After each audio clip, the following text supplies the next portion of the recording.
This morning, I want for all of us to put ourselves in someone's shoes and place ourselves into a scene that we all know well. You've been traveling and making your way into the big city where everyone's gathering for the celebration.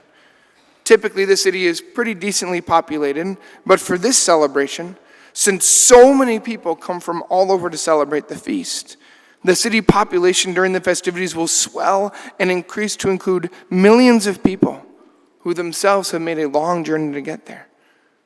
As you make your way closer into the city, you talk with your friends about how you're going to ride into the city, and just as predicted, the transportation arrives. As you begin your final approach and enter into the city, you see that the streets are lined with huge crowds of people.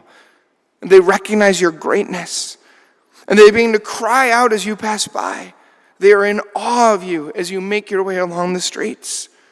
You take in the scene around you, and you think to yourself how amazing it is that after a wait of 108 years, that you and your teammates have finally brought a World Series championship to the city of Chicago.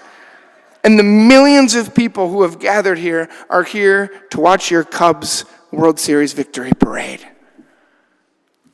My hope is that as I talk you all through this little scenario, you of course thought I was talking about what Jesus experienced as he made his way into Jerusalem for the celebration of Passover. I find the scenarios to be very similar. See, the city of Jerusalem was a city of somewhere around 80 to 100,000 people.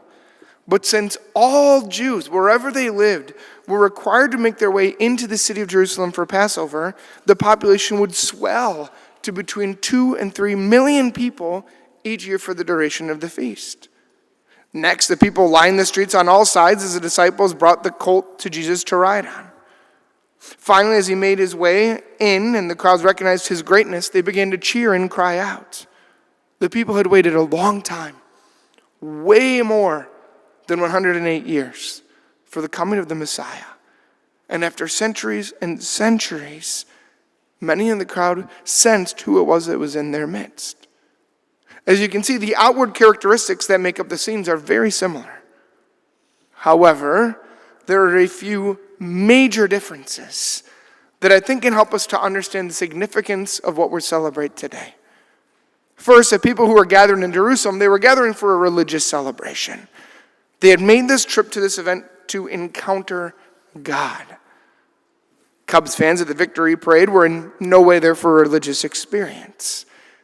And this important fact serves as the backdrop for the next two crucial differences.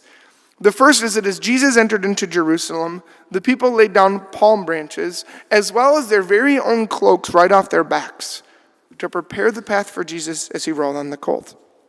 Now, I might have dismissed it, but as far as I know, not a single one, not one of the millions of Cubs fans in Chicago took off their Cubs jerseys that were on their backs and laid them down on the road for the buses to run over. And the reason should be obvious, that the Chicago Cubs have millions of fans, but Jesus has disciples. The question that faces us today is this: are we disciples of Jesus, or are we merely fans? To put this into context, do we follow Jesus because of what we get out of it? Or are we willing to put our very lives down on the line and to sacrifice certain areas of our lives in or out of love for Jesus? Is our following of Christ about us, or is it about him? This is a huge difference, and we have to decide which kind of crowd we want to be a part of when it comes to following Jesus. My hope is that if you're on the fence in regards to how to answer these questions that I just posed, that this third and final difference will help you decide. See, after the Cubs made their way into the city, there was a huge celebration, and in the following days, the players were lifted up, put on pedestals, showered with love as they were welcomed as guests on Saturday Night Live and all kinds of other talk shows. Jesus, meanwhile, in the following days, after his entry into the city, was also lifted up. But he wasn't lifted up on a pedestal and showered with love.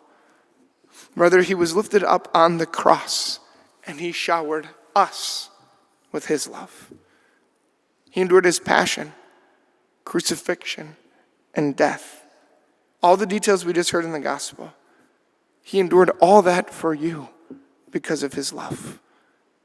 He laid down his life for you. Are you willing, in the way that he calls you to lay your life down for him?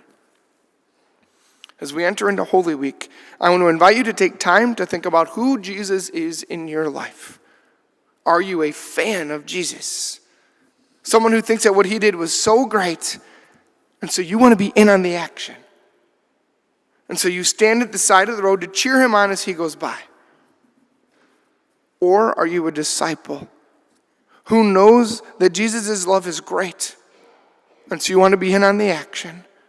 So you have decided to walk forward and lay your very life down at his feet, and then to proceed to journey with him into Jerusalem, where you can embrace your own cross and walk beside him each step of the way.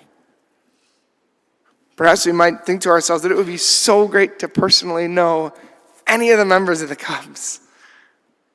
Well, let me assure you that personally knowing and loving and adoring Jesus, the Messiah, is infinitely better.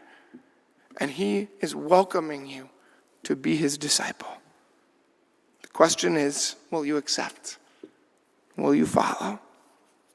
The choice is up to you.